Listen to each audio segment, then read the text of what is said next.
yo'lga tashlaymiz, bayramimiz boshlaymiz. 22-sonli Davlat maktabgacha ta'lim tashkilotida 1-iyun Xalqaro bolalarni himoya qilish kuni munosabati bilan bolajonlar uchun quvonchli bayram tadbiri tashkil etildi. Mazkur tadbirda tarbiyalanuvchilar va tarbiyachilar faol ishtirok etib, turli ijodiy chiqishlar bilan barchaga bayramona kayfiyat ulashdilar.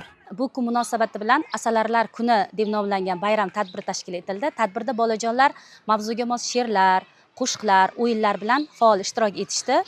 Homiy ota-onalarimiz tomonidan muzqaymoqlar, shirinliklar bolajonlarimizga sovg'a sifatida taqdim etildi.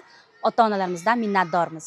Tadbir bolalar uchun quvonchli va ko'tarinki ruhda tashkil etildi. Unda tarbiyalanuvchi bolalar she'r, qo'shiq va sahna ko'rinishlari bilan ishtirok etishdi. Ularning chiqishlari yig'ilganlarga bayramona kayfiyat ulashdi. Tarbiyachilar ham sahna chiqishlar va ijodiy dasturlar bilan ishtirok etib, tadbirga alohida fayz bag'ishladilar.